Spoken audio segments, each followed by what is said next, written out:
A gente, quando fala de um assunto importante, a gente sempre tenta fazer com que a gente trate de um assunto com muita leveza.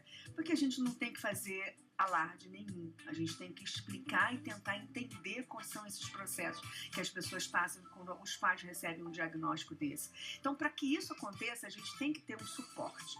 Aí a Gigi, que está aqui do meu lado, que é linda, é conhecidíssima aqui na comunidade brasileira, é a melhor fonoaudióloga que a gente tem, e fala com orgulho mesmo. Eu não trago, a gente não usa os serviços dela, mas eu conheço pessoas que trabalham usando o seu serviço e só te elogio porque você tem esse cuidado e essa preocupação com o seu paciente. Bom dia, Gigi. Bom dia, mais uma Bibi. vez aqui, obrigada, querida. Eu que agradeço esse café maravilhoso. Pão quentinho, pão de queijo maravilhoso. Se você quiser um cafezinho, eu te sirvo agora aqui também. Você quer? Você quer com açúcar, adoçante ou o quê? Adoçante. Quantos negocinhos desse aqui? Um só. É um só, que beleza. Gigi, vamos falar sobre essa questão da fala. Quando é que a gente percebe que a situação... Porque a gente tem aquela assim, meu filho tá demorando pra falar.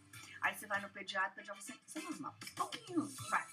Mas não tá entendendo, não tô chamando. Quando é que a gente tem que o pai e a mãe tem que fazer assim, pimba, alertou alguma coisa de diferente? Vivi, você falou algo super comum na minha clínica fonoaudiológica. Crianças que não estão falando e aí vão para o pediatra ou vão em outro profissional e falam para esperar, que tem tempo, que ela vai falar. E infelizmente, obrigada, os pais só procuram, né, quando a fala não comparece. E quando que a fala tem que comparecer? Por volta de 1 ano. Por volta de 1 ano, a criança tem que estar falando pelo menos 2 palavrinhas. Mamãe e papai. Mamãe e papai. Às vezes é papá, mamã. Às vezes é papá para tudo. Vamos papá? Papá. Né? Mamã para mamar, para mamadeira. Dá. Para água. Não precisa ser uma palavra inteira. Mas já ter um sonzinho saindo. Porque a criança, com 1 ano, ela descobre uma coisa fantástica, que é o som, quando ele se junta a um significado, ele traz a fala. Isso é assim, um divisor de águas na vida de uma criança com 1 ano de idade. Mas, infelizmente, existe esse mito de que cada criança tem seu tempo. Então, se cada criança tem seu tempo, não teria sentido ter tantos estudos, né, para provar que existem os marcos do desenvolvimento, que existem as etapas. É óbvio que vai ter um desvio um pouquinho para mais, um pouquinho para menos, né? Tem criança que 10 meses está falando, já consegue mais falar. Desenvolvidas e tal. Tem criança que consegue andar com mais cedo, atrasa na fala. Não sei se isso tem alguma relação ou não. Exato, tem. Então, assim, porque são áreas, o cérebro está ali se explodindo, né, desenvolvimento, tá? Então, assim, é muito comum uma área ser mais desenvolvida que a outra, tá? Isso acontece demais. E aí ficam esperando. E qual é o prazo, por exemplo? Não, né? Vão ficar esperando por quanto tempo? Exato. Por quanto tempo? E isso o que pode significar numa negativa, né? Ou se a pessoa alerta um pouquinho mais cedo, se isso pode ajudar no desenvolvimento da criança, não é que vai evitar, mas pelo menos ela tem um avanço na fala e na memória, alguma coisa assim? Eu acho que não tem que esperar, não tem tempo. Não começou a falar, eu li essa semana, né, no blog dos Gadias, que é do professor Carlos Gadia, uma coisa muito interessante sobre a observação familiar, que o pai, a mãe, né, hoje em dia eu falo muito pai, porque tem muito pai ligado, né? Muitas vezes muito mais ligado que as mães. Então, assim, eles têm que sentir a intuição e ir em frente, sabe? Questionar. E quais são os primeiros sinais que a gente precisa fazer essa avaliação? Quais são os primeiros sinais que a criança dá pra gente falar assim, peraí, tem que fazer essa avaliação? Então, o autismo é um transtorno do neurodesenvolvimento. Ele vai começar a aparecer nesse atraso do desenvolvimento, tanto da fala como da linguagem. Isso que é importante, a gente vai colocar aqui, porque os pais ficam muito preocupados com a criança falar. Mas existe algo mais global, mais complexo do que a fala, que é a linguagem. Como que a criança se comunica? E existe dentro dessa linguagem, né? Existe a linguagem, como ela compreende. Como ela está compreendendo? Ela está entendendo o que está sendo falado com ela? E aí nessa linguagem, se ela não está entendendo, você até por uma questão mesmo da gente alertar. Os pais, eles podem ficar atentos se eles não estão atendendo para aquilo. É o quê? É um gesto, é um olhar perdido que a criança fica. Isso já dá algum sinal de que... Dá. Então, assim, você chama a criança, ela não atende. Aí tem alguns pais que se perguntam, poxa, será que meu filho é surdo? Eu chamo, ele não atende. Mas aí tem horas que ele atende, tem horas que ele se volta para a televisão. Então, assim, tem sinais que estão além da fala. Os gestos. Será que esse aqui... O olhar, né? O olhar. Então, às vezes a criança está com você, ela está no seu colo e você para olhar alguma coisa, a criança fica assim, olha para você e olha para aquela coisa que você olhou, tentando entender o que está acontecendo. Então, esse compartilhamento de atenção é um dado muito significativo e um diferencial na avaliação desse diagnóstico. Quando a criança, por exemplo, você deu esse exemplo, tá no colo, aí eu tô aqui com a criança no colo, eu olho para a jarra, e se a criança não expressar nenhuma reação do que eu estou olhando para a jarra, procurar o que eu tô vendo, isso já é uma coisa que a gente tem que ficar atenta? Tem que ficar atenta, isso. As brincadeiras, quando o pai faz uma brincadeira com a criança, tenta falar com a criança fica tentando imitar, fazendo sonzinhos. Se ela olha no rosto dessa mãe ou desse cuidador. Então, tem dados que vão além da fala, mas é óbvio que a fala não compareceu até 1 ano e meio de idade. É hora de procurar um profissional. Não tem que esperar. Alguma coisa está de errado. Alguma coisa está errada. Aí, né? eu chego na tua clínica e vou fazer a pesquisa, vou fazer a procura, vou atrás de você. Ok. O que você vai, então, fazer com aquela criança? Eu chegou lá com 1 ano e meio, a partir de que idade que é melhor te procurar? A partir de 1 ano, 1 ano e meio. Chega lá, você já começa um trabalho com ela. Que tipo de trabalho você faz? Então, porque quando a pessoa recebe o diagnóstico, os pais, principalmente, é bem pesado, né? Isso em qualquer patologia, Qualquer patologia. Então, assim, eu costumo dizer que é um grande desafio da fonoaudiologia é a avaliação. E aqui nos Estados Unidos a gente tem por hábito avaliar a criança em muito pouco tempo, diferentemente do Brasil. No Brasil a gente leva mais sessões avaliando, tem mais encontro com os pais. Aqui, infelizmente, isso não acontece. Tem que ser mais rápido, as insurances, né, cobram da gente esse tempo. Então, é um grande desafio você, em poucos minutos, você ter que conversar com os pais, coletar dados, porque a história é muito importante. A história dos pais. Dos pais e da criança, né? O desenvolvimento, toda a gestação. E observar, principalmente, a criança brincando.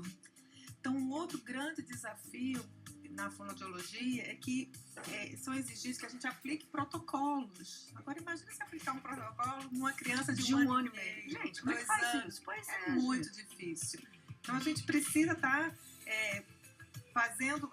Eu costumo dizer assim, né? A gente dá nó em pingo d'água, né? Porque é um grande desafio. Porém, atualmente, a tecnologia trouxe avanços, né? E a gente tem que, vamos levantar as mãos para o céu para a tecnologia que está ajudando. E aí você pode estar me perguntando, assim, pensando aí, eu tenho certeza que você está pensando nisso, de por que tem tanto diagnóstico hoje em dia? Tirou de cá. Eu estava comentando isso com um casal amigo meu ontem e falando justamente sobre isso. Porque uma grande amiga, né, que a gente conhece em comum, tem um filho autista que eu amo de paixão. É um carinho que aquela criança tem, né, recíproco, adoro. E eu estava comentando isso com ela. Amiga, como é que pode, assim, hoje, a gente vê um diagnóstico, a gente vê uma evolução? Ou está sendo muito mais divulgado, ou o autismo cresceu de uma tal maneira? Então, esse é um ponto importantíssimo. A avaliação, ela passou a ser mais frequente. Eu acho que os terapeutas, os profissionais da área de saúde se capacitaram mais ao longo dos anos para poder fazer uma avaliação, né, precoce, mais cedo, porque, Vivi, você tem uma ideia, a média ainda está muito alta do tempo, por volta dos 7 anos que você... que estão dando diagnóstico. E é tarde? É tardíssimo. É muito tarde. Você está dizendo que 1 ano e meio... Exatamente. Olha quanto tempo aí que essa criança fica sem diagnóstico, sem intervenção correta, sem uma escola adequada. Então, assim, eu acho que com o passar dos anos, né, com o avanço da ciência, das pesquisas, os profissionais se capacitaram. Eu me coloco nisso. Aham. Eu vejo lá, 20 anos atrás, no meu consultório no Rio de Janeiro, quantas crianças eu acho que passaram por mim e eu não percebi o autismo, Como é que você né? Como é que você então começou a fazer esse estudo? A gente pode dizer que você estudou mais, Uhum. se aprofundou mais nesse assunto. Por que você começou a avaliar com mais precisão? Porque você sentiu uma procura maior para isso? Exatamente. Isso nos Estados Unidos? Aqui. Aqui. Tá. Eu já estava aqui, mas conversando com minhas colegas no Rio, elas Aham. também dizem que tem a mesma, está acontecendo o mesmo lá. Então, assim, eu acho que a gente se capacitou mais. Os pais têm mais acesso à informação, então acho que os pais estão procurando mais também. Nesse blog que eu mencionei antes, existe um quiz para você responder de 20 perguntas, tá? Chama-se MChatR. Uhum. Tá? E que nesse quiz você vai lá preencher e vai dar um resultado de alerta para você procurar um profissional e fazer um diagnóstico adequado. Então, assim, está muito fácil. Antigamente, a gente ia para congresso para esperar que o palestrante fizesse um livro e divulgasse um quiz, um checklist. Quanto tempo isso demora para você fazer um processo desse? Exato. E quantas crianças hoje em dia a gente tem com esse... Então, hoje em dia, qualquer pessoa, Fabiana, a gente entra no site, entra no blog e tem acesso a um checklist. E desse checklist, você vai começar a procurar, né, mais profissionais, mais informações para chegar a diminuir esse E qual é o tempo. tipo de tratamento que você vai aplicar, então? Porque a gente sabe que o autismo tem de nível 1 a nível 5, me corrija se eu estiver errada. Você tem tratamentos específicos para cada grau do autismo? E qual é a evolução dessa criança quando ela começa a fazer? Porque não tem cura, né? Não tem cura porque não é doença. Não é o quê? Tá? É um transtorno do neurodesenvolvimento. Então, é uma condição. É uma condição Exato. do Então, gene dela. por isso que a gente não pode falar de cura, Porque não agora, a terapia fonoaudiológica sozinha, ela não adianta. Eu vou fazer uma avaliação de linguagem. Ok. Quando chega uma criança para mim, eu posso avaliar a linguagem, principalmente a linguagem pragmática, que é aquela linguagem que a gente vê a criança na função social. Como é que ela usa a expressão dela, a compreensão para a vida social dela, vamos dizer assim. Então, é através da brincadeira que eu vou avaliar essas habilidades pragmáticas, tá? Com esse diagnóstico, eu preciso de outros. Então, vou precisar do neurologista, é ele que vai dar aqui nos Estados Unidos, ou é um neurologista ou é um psicólogo. Porém, uma boa notícia aí para os fonoaudiólogos. Alguns estados dos Estados Unidos já estão colocando o fonoaudiólogo nessa equipe de diagnóstico. Que bom isso. E é bom, né? Porque você tem que estar bem parceirinho do lado, né? Então, é um diagnóstico multidisciplinar. Ele precisa de vários profissionais. Uhum. Então, as terapias, elas têm que começar cedo. É a terapia ocupacional, é a fonoaudiologia, é a nutrição, que é importantíssimo, tá? Algumas crianças apresentam seletividade alimentar. Elas ficam só no leite de vaca, não conseguem fazer a passagem para os alimentos pastosos, alimentos sólidos. Gente, é tão complexo que a gente não tem ideia de como isso interfere muito, né? Eu nem sabia. Eu vou agora inserir aqui uma outra convidada maravilhosa para pessoas com transtorno do espectro autista, gente. A natação pode contribuir para o desenvolvimento da coordenação motora, da consciência corporal, da autonomia e da confiança. Mas para que a experiência seja super positiva, as aulas precisam respeitar os ritmos, as necessidades, as características de cada aluno. Por isso que a gente vai conversar agora com Fabiana Nakamura. Ela é professora de natação, né? E ela vai falar sobre a natação acessível e inclusiva. Obrigada, Fabi. Bom dia, querida. Imagina, esse é um assunto muito importante. Como a gente está falando agora com a Gigi, falando da importância da linguagem, e aí a gente entra na parte da natação, que tem tudo a ver junto com vocês duas ali, que é a natação inclusiva. Você está junto com o seu paciente, a gente pode considerar como paciente, né? Paciente, como é que a gente pode trabalhar esse momento que é dessa inclusão? Porque às vezes a gente tem coisas que a gente não consegue administrar, né? Aqueles momentos ali com as crianças, porque a gente também vai entrar numa questão que é mais complicada, que é assim, você ter as crianças, como é que olham para as outras crianças que têm esse... Então você tem que fazer um trabalho também em casa dos seus filhos para aceitar. Como é que é a natação inclusiva, Fabi? Olha só, eu acho que você tocou num ponto importante em relação à família. Às vezes a família não aceita. Recebeu um diagnóstico tarde que aquilo mudou todo o ritmo da família, né? Seja uma escola, seja essa adaptação ao novo, entender o que a criança realmente está sentindo. Então, eu acho que às vezes a gente pega a família que a gente tem que trabalhar primeiro com os pais, né? Pra eles aceitarem que a criança é diferente. E tá tudo bem. A criança vai aprender no ritmo dele. Isso. Então, assim, cada um, seja ele no espectro autista ou não, vai ter um desenvolvimento motor diferente. E o pai ali, ele não pode cobrar da criança. Ele tem que respeitar o momento da criança. É aquela ansiedade que o pai tem, Exato. que passa para a criança e acaba prejudicando. Exato. Às vezes o pai tem 2 filhos, mas um aprendeu a andar com 1 ano. Sim. O outro levou mais tempo, Sim. ou mesmo a fala.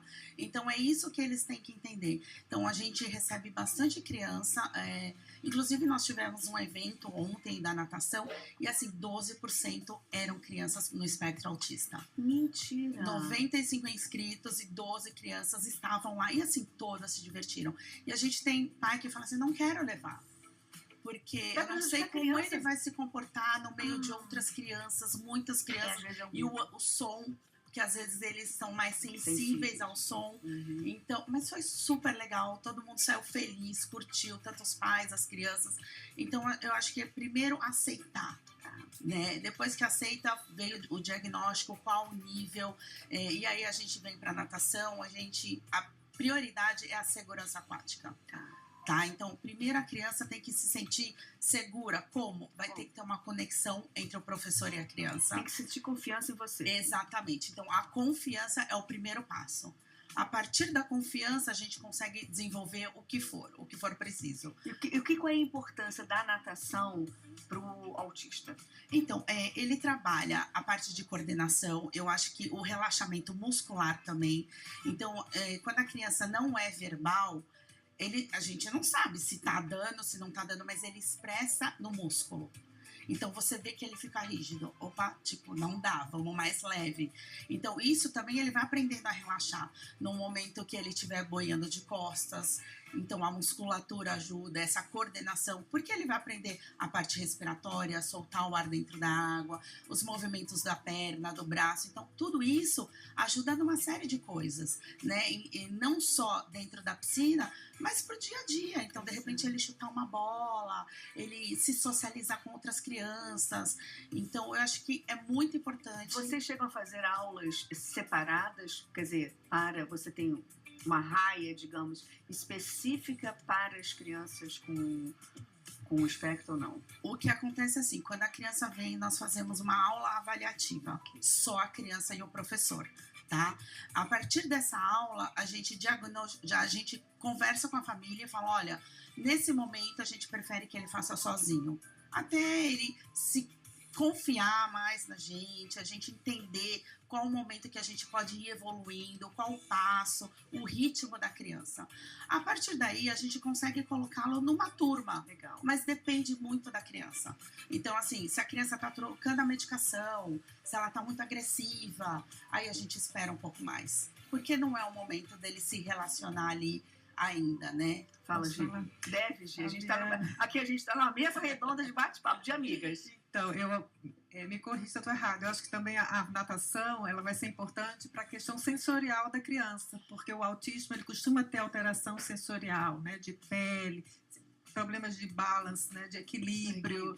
Então, eu acho que esse contato com a água e com a flutuação vai ajudar muito nesse desenvolvimento sensorial da criança, nessa hipersensibilidade, ou hipo, né, porque alguns têm hiper, outros têm hipo, e principalmente em equilíbrio. Né? Sim, realmente, o equilíbrio a gente trabalha bastante. E assim, a criança que tem dificuldade, a gente tem que usar brincadeiras para conseguir atingir o objetivo, né? Então, eles gostam muito de brinquedos de encaixe, coisas sensoriais. Então a gente vai lá, brinca um pouquinho, dá o brinquedo para a criança e tenta fazer ele flutuar de costas, mas ele brincando sem perceber que ele tá flutuando. Então a gente acaba trabalhando músicas que a criança gosta, não percebe que tá fazendo tal coisa por causa da música, tá entretido ali na música. E você acha que na natação eles conseguem, as duas podem até me responder, ficar mais tranquilo, porque existem níveis, né, se é níveis ou grau, enfim, de que o autista ele tem uma reação um pouco mais agressiva ou mais agitada. E com a natação você consegue dar um equilíbrio para ele? Sim, mas eu acho que tem que ser, como ela falou, uma equipe multidisciplinar, né? Com essa criança. Então, só a natação em si não vai trazer junto esse com resultado. uma fono também ajuda. Junto com uma fono, junto com a terapia, junto com a medicação, enfim, são N coisas. Mas sim, ele consegue, mas depende do nível da criança. Então, é assim, se a criança ainda não está adaptada ao meio líquido, não. Ela primeiro tem que se sentir confortável no ambiente, no novo ambiente, para daí ela se relaxar, né? Ficar mais relaxada. Quando ela chega na piscina, que ela vai com a tia Fabi, ô tia Fabi, ela vai olhar para você, como é que é o seu tratamento com ele? Como é que você traz ele para ter essa confiança, para ele poder te abraçar? Porque eu conheço alguns filhos, né, amigos que são autistas, mas, gente, assim, são muito, pelo menos comigo, são muito carinhosos. Se você queria abraçar, beijar, ficar com aquela criança ali no colo, são muito carinhosos. Existem uns e existem outros, né? Como é que você trabalha isso? Gente, é até engraçado, porque a gente tem americanos e outro dia eu encontrei uma criança no Costco. Ele saiu correndo, veio me abraçar. E o pai ficava assim, desce, não. E tipo assim, gente, é da criança. E aí você abraça, pega no colo. E oi, tudo bem e tal. E, enfim. O americano não tem isso, não né? Tem isso. E fica até com medo. Não é, você pode nem chegar. O pai ficou com vergonha. Desce daí, não faz isso. Ai, professora, desculpa. Imagina. Sabe? Então, esse carinho, essa troca, ele é muito gratificante pra gente que trabalha com criança, né? E você vê quando a criança tá feliz, quando ele vem correndo, vem e te abraça. É muito incrível, não tem preço isso. E você, quando começa a perceber a evolução, como é que é pra você? Eu acho que, assim, os pais, eles gravam desde o primeiro dia. E às vezes eles não percebem o quanto evoluiu. Eu falei, vamos lá no primeiro vídeo. Isso, gente, é uma coisa assim que não entrava na água, não põe a boca na água. Agora ele já vai lá no fundo, já mergulha, pega o objeto.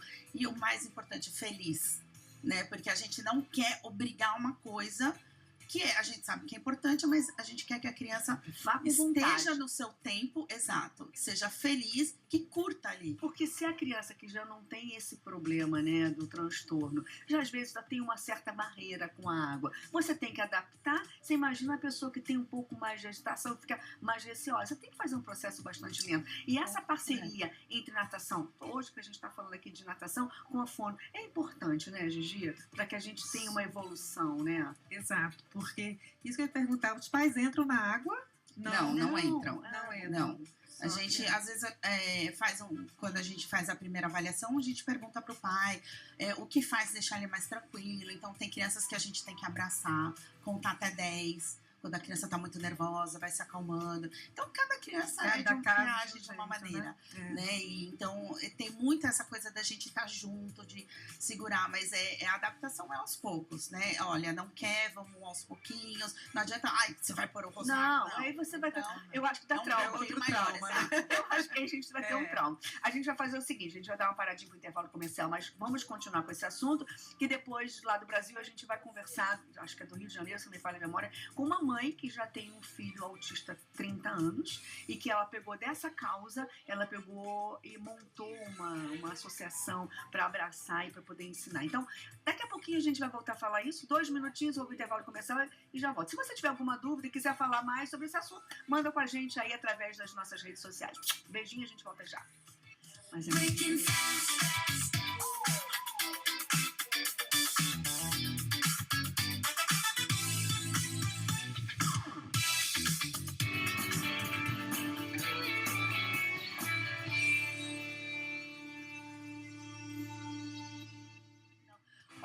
Eu já cheguei, meninas, pra gente fazer, que a gente vai comer bem hoje, hein? Hoje temos cachorro quente, hoje vamos ter essa sobremesa maravilhosa pra gente degustar e falar de um assunto, como a gente tá conversando, que a gente tá tentando levar muita informação. A Gigi tá me contando agora que vai ter um novo... É um teste, Um teste né? novo, né? Isso, já está acontecendo aqui nos Estados Unidos, que é o eye tracking, Aham. para detectar desde bebezinho até 7 anos e 11 meses. É mesmo? Isso, é um Nossa. teste objetivo, Aham. onde é usado um tablet. A criança, o bebê, né, vai fazer o que ela mais gosta, né, hoje em dia, que é Nossa, olhar acho para que tablet, né, bebê? meu marido sempre falava assim, as crianças hoje em dia já saem com o celular na mão fazendo assim, já É saem. verdade. Tica, tica, tica, tica. Uma loucura Eu isso. digo, na próxima vida eu venho em forma de tablet. pra me amar. Isso, até uma questão que eu quero falar. Isso prejudica o desenvolvimento? Com certeza. A gente vai entrar nesse assunto agora, porque eu quero introduzir agora mais uma integrante aqui para bater um papo com a gente, porque quando se fala em autismo grande, a parte das conversas fica concentrada principalmente aonde? Na infância, né, gente? Mas a criança autista cresce e continua precisando de respeito, oportunidades, acolhimento e principalmente suporte adequado para cada fase da vida. Para falar sobre autismo na vida adulta, autonomia e inclusão e os desafios, vamos conversar agora com ela, com a Iranice Nascimento, que ela é mãe de um homem autista de 30 anos. Ela transformou a própria experiência em uma rede de apoio para acolher crianças, jovens e famílias que convivem com o TEA, com uma associação Mão Amiga Autismo. Seja mais do que bem-vinda, Iranice. Bom dia, querida, tudo bem? Tudo bem, graças a Deus. Que tá ótimo, que bom te receber aqui no nosso programa. Obrigada por deixar esse espaçozinho aí na sua agenda para falar de um assunto que eu acho que é importante tanto para você aí no Brasil, nessa comunidade, como para a gente que vive aqui nos Estados Unidos. Você descobriu o autismo do seu filho quando ele tinha quando ele nasceu, então há 30 anos atrás, não é isso? Ele está com 33 anos. 33 anos, tá. E aí, como é que foi isso? Então, lá atrás era muito difícil, né? Porque ninguém falava de autismo. Ó. Era muito difícil a gente encontrar com alguém que falasse de autismo. Né? E o Paulo Igor, o nome dele é Paulo Igor, eu descobri, né, até a fonoaudióloga estava falando, aí me identifiquei muito lá atrás, porque assim, eu descobri porque ele não falava, né? Depois que a gente descobre que a gente vai ver os pontos onde Tá o vendo? autismo estava e a gente não percebia. Você via que ele não falava, assim, com 1 ano de idade, você percebia que ele não estava dando atenção, não respondia, não falava, foi Sim. isso? Sim. Assim, 1 ano e pouco, a gente começou, porque nessa época a criança dela está falando. Eu tive a minha filha que ela falou com 9 meses, falou e andou, né? E o menino não, ele foi mais demorado, né? As coisas foram mais demoradas, a fala foi mais demorada, o escutar, né, que a gente achava que ele era surdo, porque ele não olhava pra gente, mas ao mesmo tempo ele escutava barulhos assim muito pequenos que às vezes a gente nem escutava. Sim. E aí ele escutava, né? E nessa época foi muito difícil pra gente.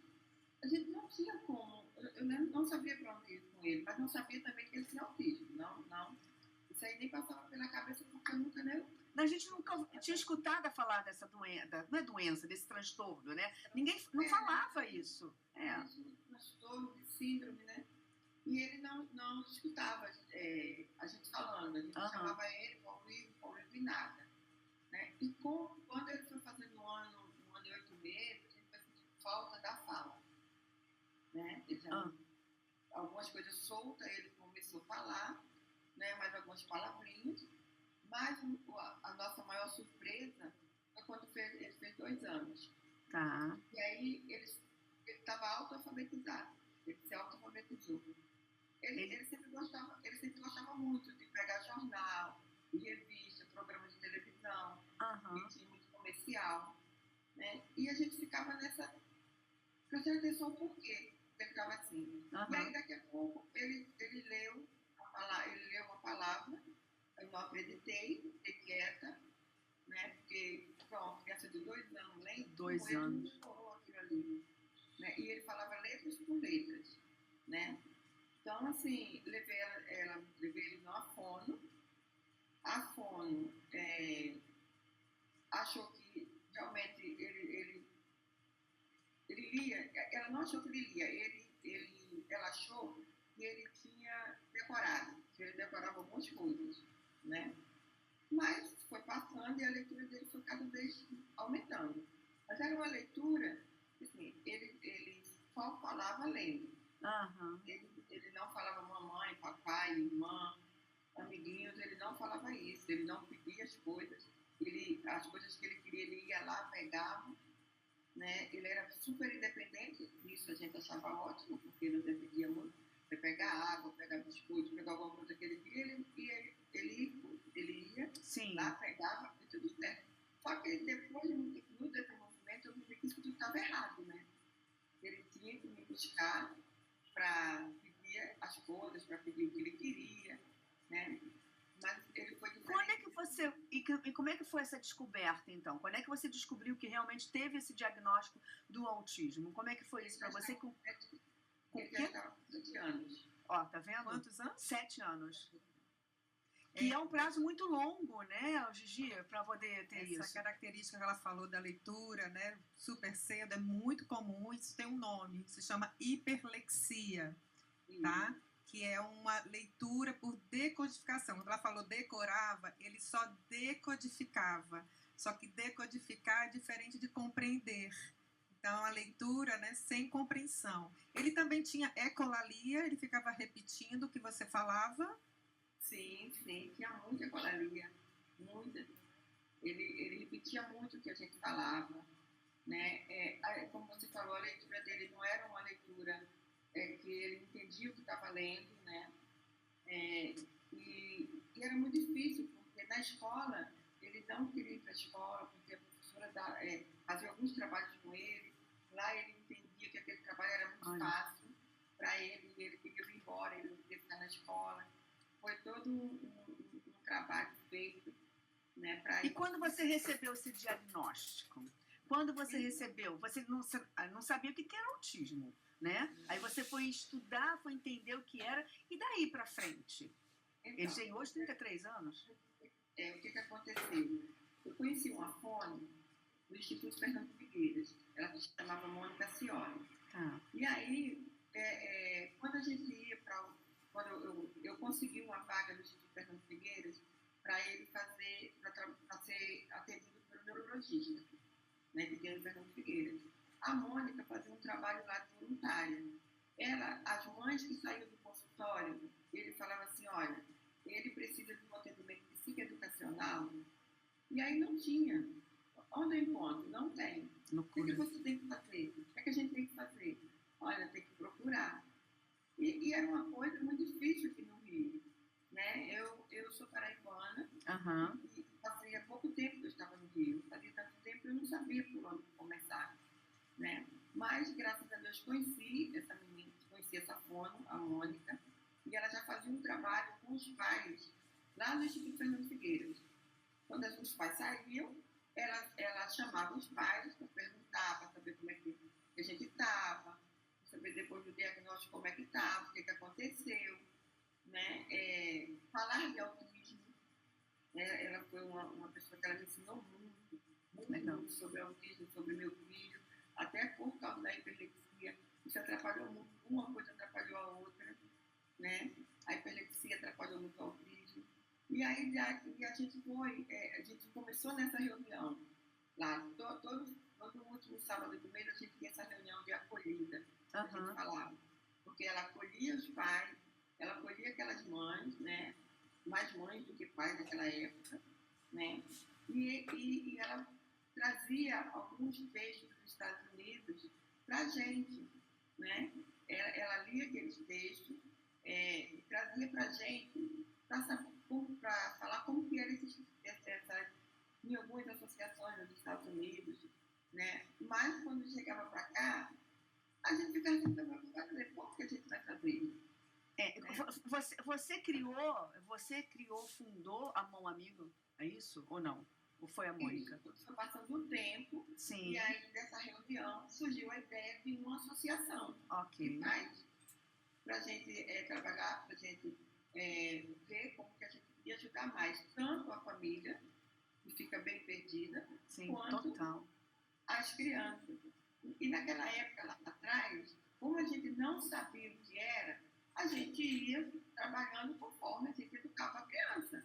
Claro. Né? O meu foi educado. Lá em casa eu tive duas educações, mas ao mesmo tempo uma atrelada à outra, que era a minha filha, que não tem autismo, e o meu filho com autismo. Então, assim, o que eu falava com a minha filha sobre como ela lidar com a vida diária, né, com a vida dela, de tomar banho, de aprender tudo que tem que aprender Sim. em casa, com ele era totalmente diferente, porque ele era totalmente dependente de mim. Entendi. Como é que é a vida dele hoje? Como é que você vê hoje ele com 30 anos, 33, né? Ele é dependente de você e vai ser a vida inteira. Como é a vida do autista hoje, dele, do seu filho especificamente? Eu vou falar por ele, de mim, né, com ele. Ele é um menino que é sempre menino, né? Sempre vai ser. Tem 33 anos, onde ele foi bastante trabalhado nas terapias. Trabalhamos bastante, principalmente aqui na Mão Amiga, junto com a família, né? E ele hoje é um menino que ele está em casa. Ele está em casa, ele, como a gente fala aqui no Rio, ele se vira, né? Eu saio para trabalhar, ele fica em casa. Hoje eu trabalho perto de casa, qualquer coisa que ele Tá. ele tem o meu telefone, ele liga para mim, ou para o irmão, para o pai, se acontecer alguma coisa. Não passo dificuldade nenhuma com ele em casa. Que bom. Né? Saio bastante com ele para passear, né? Não deixo ele só dentro de casa. Mas ele é uma pessoa totalmente dependente de mim. De mim, do pai e da irmã, às vezes também. A irmã é casada, mora fora, não mora comigo, mas ele, né, ela está sempre ali ao redor dele. E a Mão Amiga fez muita diferença para ele, para o desenvolvimento dele e para o nosso desenvolvimento. Porque, assim, naquela época lá atrás, eu percebi que nós pais precisávamos muito de ajuda, né? Porque para as crianças caminharem, a gente tinha que estar bem. Se os pais não tiverem o suporte e o apoio, você nunca jamais vai conseguir dar apoio e suporte para o seu filho. Então, é importante essas terapias, não só para a criança ou para o adulto, no caso dela, mas para a família inteira. E eu acho que esse trabalho, Iranice, que você faz hoje com a Mão Amigo, eu acho que é super importante para você orientar, ajudar até mesmo com a sua própria experiência, né? Você falar de como é uma mãe hoje com um autista de 33 anos, como você convive. Então, eu acho que isso você ensina muito às crianças, os pais, as famílias e as crianças que estão hoje com esse transtorno. E aí eu vou ter que te agradecer demais a sua participação, porque são 11 horas e 28 minutos. Eu ainda tenho muita coisa aqui no programa. O programa só vai até meio-dia e a gente ainda tem mais 2 coisinhas. Eu tenho mais entrevistado. Eu quero agradecer muito a sua participação, agradecer mesmo, de verdade. E principalmente te dizer assim, cara, você é uma mulher incrível e continue com esse apoio, com essa força que você dá tanto para dentro da sua casa com o seu filho, como também para as outras mães e pais que precisam do seu apoio. Obrigada pela sua participação. Um grande beijo para você e para o seu filho também. Fica com Deus. Obrigada, querida. Muito Parabéns. Obrigada. Foi um prazer. Prazer foi todo Parabéns. nosso. Muito obrigada, gente.